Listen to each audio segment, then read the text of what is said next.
So today's video, I'm going to start lecture 3, and here we are going to look at some of the optimality criteria which help us to determine the optimal point, and we are going to cover both unconstrained and constrained optimization. Now first we look at the unconstrained optimization problem. So here we see that there are some things known as necessary conditions which must be satisfied at the optimum point. And if a point does not satisfy these necessary conditions, then it cannot be the optimum point. But it's also the converse that satisfaction of necessary conditions does not guarantee that you have an optimum point. Now, to guarantee that the candidate optimum point which satisfies the necessary condition is an optimum point, we must satisfy the sufficient condition.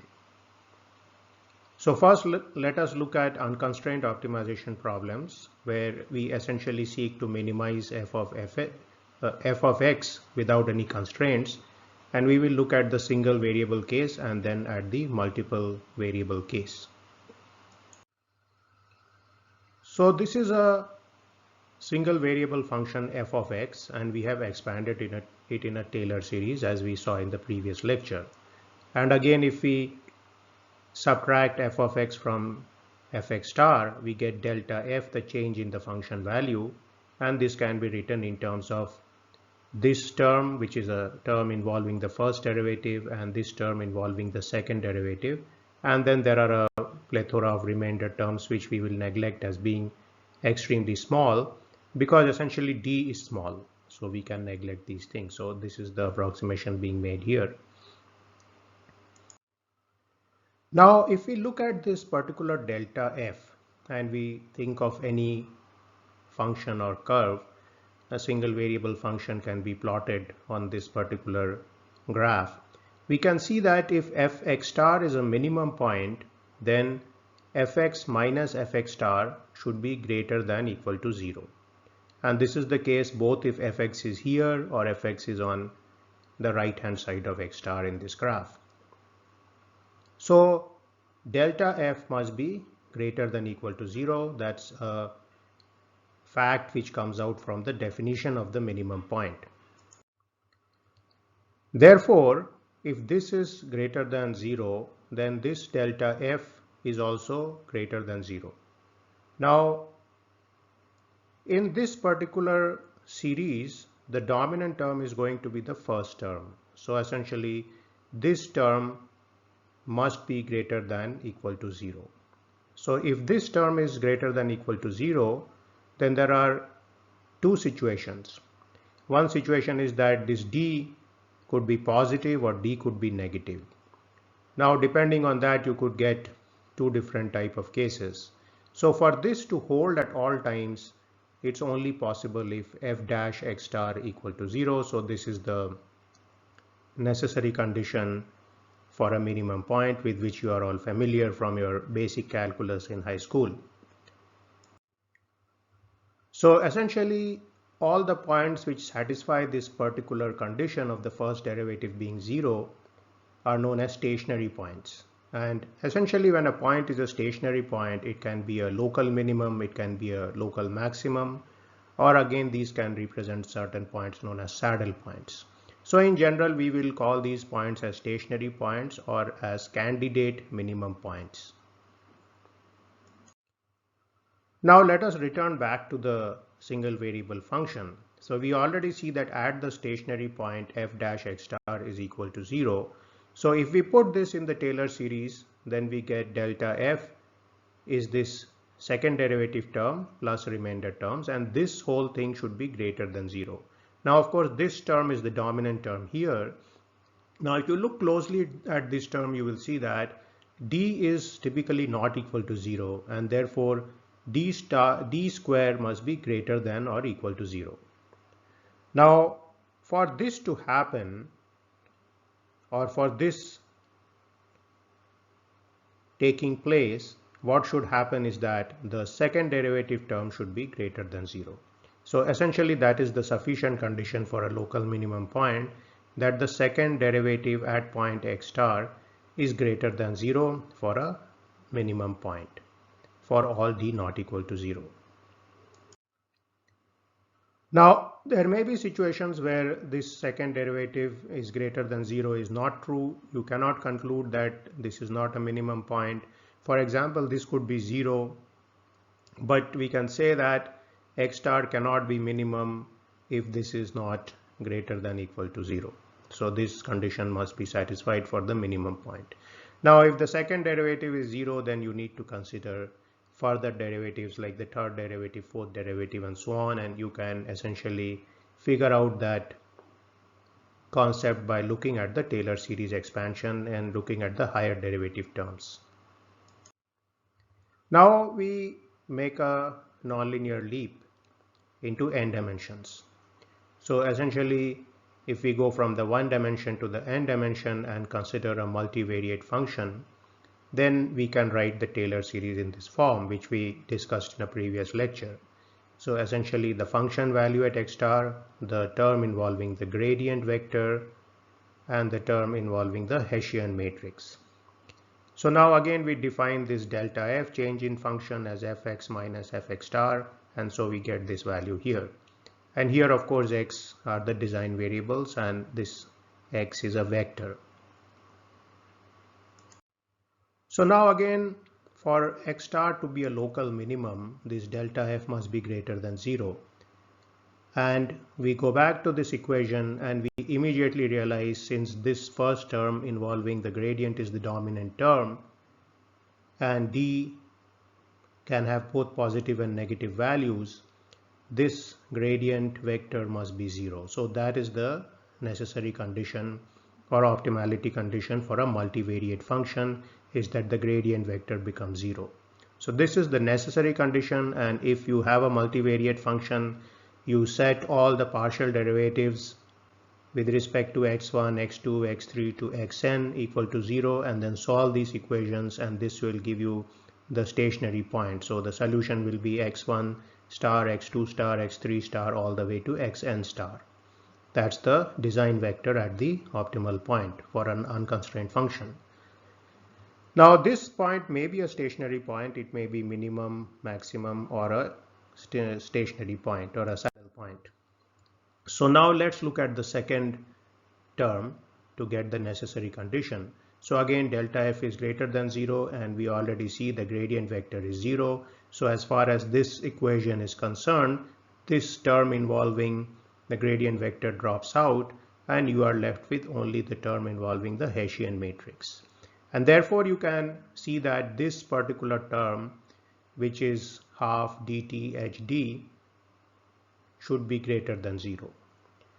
And we know from our definition of the quadratic form immediately that this means that the Hessian matrix should be positive definite at the point x star. So essentially you can find this out by checking the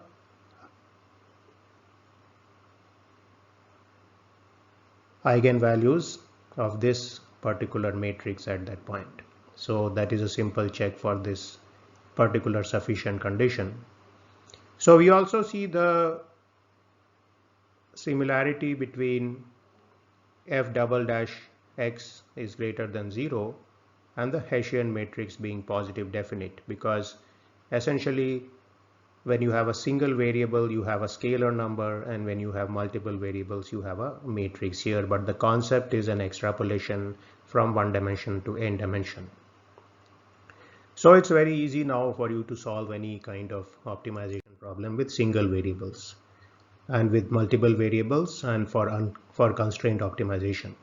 So now let's come to the constrained optimization problem. So here we need to find the design variables x, x1, x2 to xn to minimize the function f of x, again a multivariate function of n variables subject to hix equal to 0 and gjx is less than 0.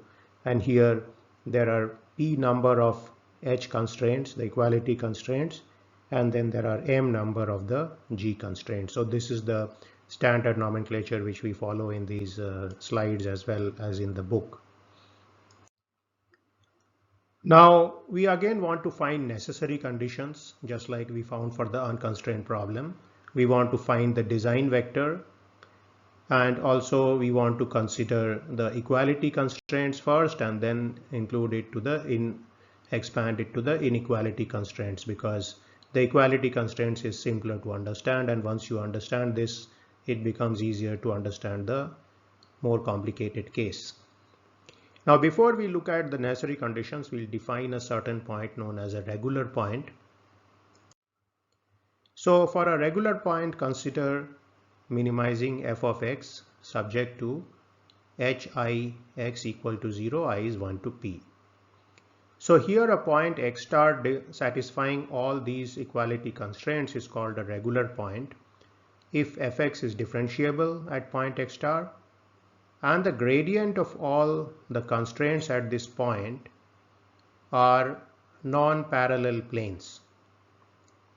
Now if you were to include constraints which are of the gx form, then the constraints which are active at the optimum point, that is they are no longer less than equal to 0, they also must be non-parallel planes, physically thinking about this problem. Now for equality constraints, what we do is we create a certain function known as the Lagrange function, and you may be familiar with this from physics or mechanics, that the Lagrange function is an augmented function where you take the function f of x and you take the function h of x and you create these Lagrange multipliers, which we are calling as v here. And this particular Lagrange function then lets us look at this problem as an unconstrained problem. And we are then trying to minimize this particular Lagrange function with respect to x and with respect to v.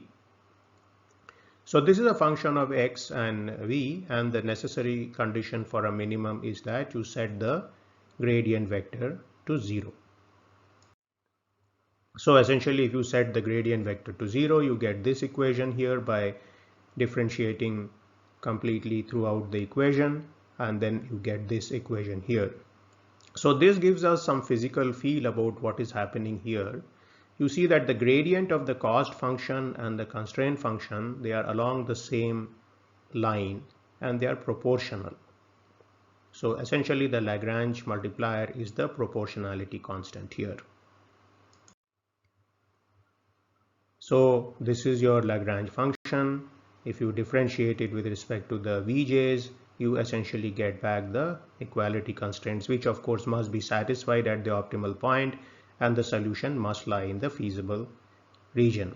So the necessary condition for equality constraint problem is that the Lagrange function is stationary with respect to x and with respect to v. So very simple expansion of the concept from unconstrained optimization. Now let us look at the gx type of constraint. So again, the inequality constraint is here, less than equal to 0. So what we do is we try to convert this to an equality constraint because we know how to handle the equality constraint. So we add this si square here. These are known as slack variables. And the square ensures that this is a positive number. And therefore, because you have the less than equal to 0 form, this particular equation is going to be valid. So here si are called the slack variables and they can have any real value. And essentially then what has happened is that we have expanded our variables. We have x and we also have si's as variables which need to be found at the optimal point. Now you construct a Lagrangian or Lagrange function using f of x, all the equality constraints and all the inequality constraints. So here the Lagrange multiplier symbol for equality is vi and for gj is uj. So this is something we are going to follow. Now the Lagrangian multipliers for each of these gj type of constraints, these are going to be non-negative. So they must be greater than equal to 0. And you can see that when these constraints are not active at the optimum, that means they are less than 0. At that point, the Lagrange multiplier uj is 0. If they are active, then this is equal to 0 and uj is greater than equal to 0. So essentially the value of uj is going to tell you whether the inequality constraint is active at the optimum or is inactive at the optimum. So you need to keep an eye on uj. So now there is something known as the Karush-Kuhn-Tucker conditions.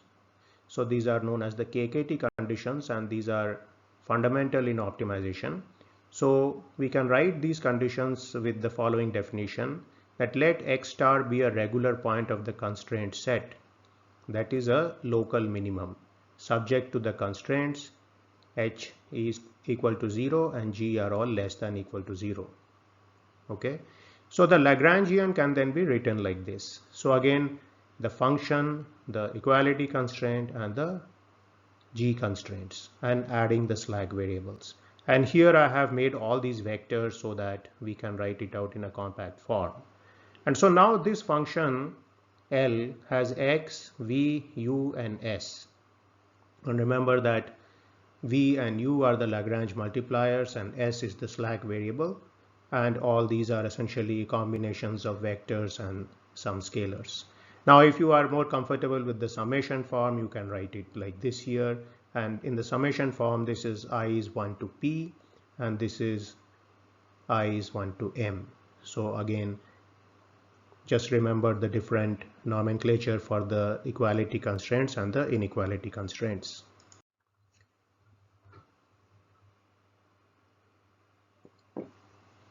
So now we come to these KKT conditions. So let us write it out so that it is more physical. So the KKT condition states that there exists Lagrange multipliers v star and u star such that the Lagrangian is stationary with respect to variables x, v, u and si, all these variables. So essentially, say if we differentiate with respect to the design variable, we get this equation here. Now there being n design variables, there will be n such equation. As far as the equality constraints are concerned, there are p of them.